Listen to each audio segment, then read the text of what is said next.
Et c'est à ce point que se noue le paradoxe. L'architecture urbaine est en ce sens une expression du système. Elle en est parfois l'expression la plus caricaturale, lorsque, comme à Times Square, elle généralise l'esthétique des parcs de divertissement, ou bien dans les villes qui rivalisent pour construire la tour la plus haute du monde. Mais on ne peut pas nier la splendeur spectaculaire de certaines réalisations architecturales. Si l'architecture relaie en un sens les illusions de l'idéologie d'aujourd'hui, qui est l'idéologie du présent permanent, si elle participe à l'esthétique de la transparence et du reflet, de la hauteur et de l'harmonie, à l'esthétique de la distance qui, délibérément ou non, entretient ces illusions et exprime le triomphe du système sur tous les points forts d'une réseau planétaire, elle prend du même coup une dimension que l'on pourrait qualifier d'utopique. Dans ce monde saturé d'images et de messages, il n'y a de sortie et d'espoir que du côté de l'utopie. Et c'est ce que l'architecture a compris, parfois peut-être à l'insu des architectes eux-mêmes. Dans ses œuvres les plus significatives, l'architecture semble faire allusion à une société planétaire encore absente. Elle propose en ce sens les fragments d'une utopie éclatée, des fragments brillants d'une utopie éclatée à laquelle nous aimerions croire. Une société de la transparence qui n'existe nulle part encore. Elle dessine en même temps quelque chose qui est de l'ordre de l'allusion et non plus de l'illusion, en dessinant à grands traits un temps qui n'est pas encore arrivé, qui n'arrivera peut-être jamais, et qui reste de l'ordre du possible. En ce sens, le rapport au temps exprimé par la grande architecture contemporaine reproduit, en l'inversant, le rapport au temps qu'exprime le spectacle des ruines. Ce que nous percevons dans les ruines grecques ou les ruines mayas, comme toutes ces ruines perdues parfois dans les grandes forêts et la nature dévorante, c'est l'impossibilité d'imaginer complètement ce qu'elles représentaient pour ceux qui les regardaient lorsqu'elles n'étaient pas encore des ruines. Et d'ailleurs, les ruines s'ajoutent les unes aux autres, elles renvoient à plusieurs époques largement différentes. Autrement dit, les ruines ne disent pas l'histoire, mais elles disent le temps pur. Et ce qui est vrai du passé est peut-être vrai du futur. La perception du temps pur, c'est la perception présente d'un manque qui structure le présent en l'orientant vers le passé, dans le cas des ruines, ou vers l'avenir, dans le cas de l'architecture en cours de développement aujourd'hui. Et on pourrait dire que cette perception du temps pur, elle naît aussi bien au spectacle du Parthénon qu'à celui du musée de Bilbao. Le Parthénon et le musée de Bilbao, en ce sens, ont une existence allusive. Il arrive donc que l'architecture, à l'inverse de l'idéologie du présent dans laquelle elle s'inscrit, semble nous restituer le sens du temps et nous parler d'avenir. Et l'avenir, aujourd'hui, a quelque chose de vertigineux. À l'échelle planétaire, il pose la question d'une société humaine unifiée, dont nous doutons, ou que nous redoutons, puisque nous savons des hommes et de leur histoire. À l'échelle extraplanétaire, il pose la question des autres mondes et de l'univers dont nous commençons à prendre une conscience encore incertaine et qui excède nos capacités d'imagination. Dans les domaines de l'urbanisme, de l'architecture, de l'art ou du design, domaines qui se recoupent et se recouvrent partiellement, le jeu avec les formes ou les objets lointains procède d'un choix délibéré.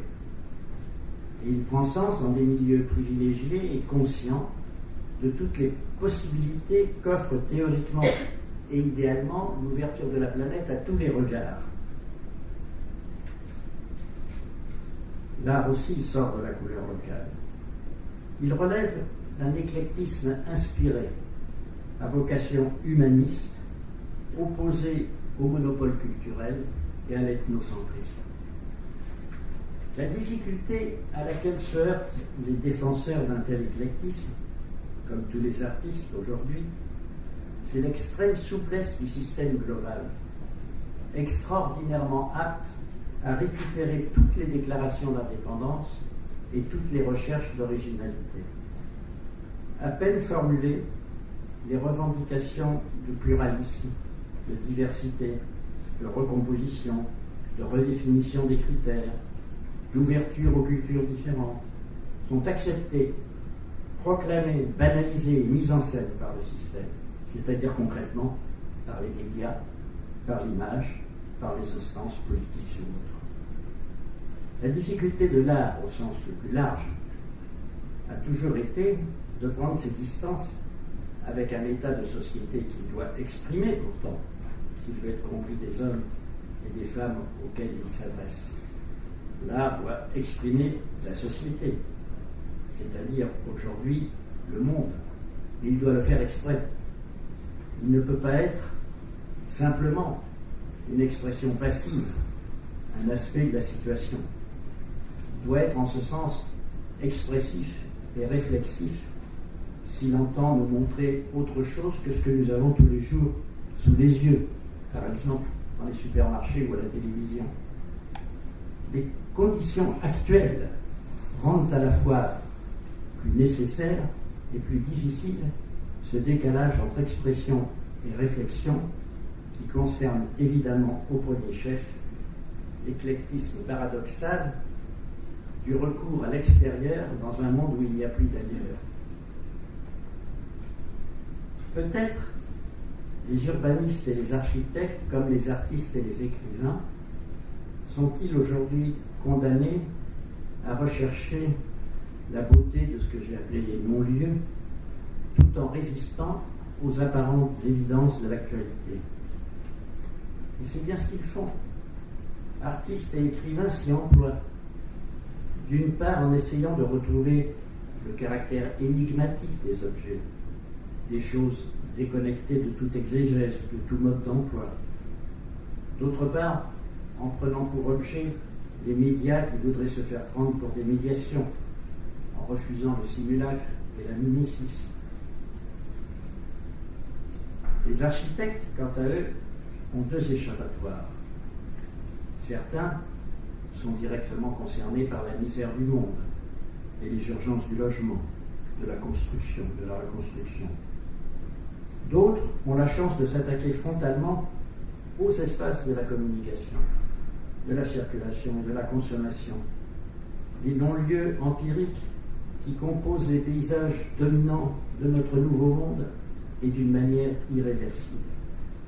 Les aéroports, les gares, les viaducs, certains hypermarchés sont imaginés par les plus grands comme l'espace commun susceptible de faire pressentir à ceux qui l'utilisent à titre d'usagers, de consommateurs, de passants, que ni le temps ni la beauté ne sont absents de leur histoire. Là encore, il s'agit d'un fragment d'utopie, à l'image de notre époque, partagée entre la passivité, l'angoisse et malgré tout l'espoir, ou à tout le moins l'attente. La ville est plus que jamais le lieu de cet espoir et de cette attente. Il n'y a plus qu'elle sur cette planète dont les hommes ont fini de faire le tour.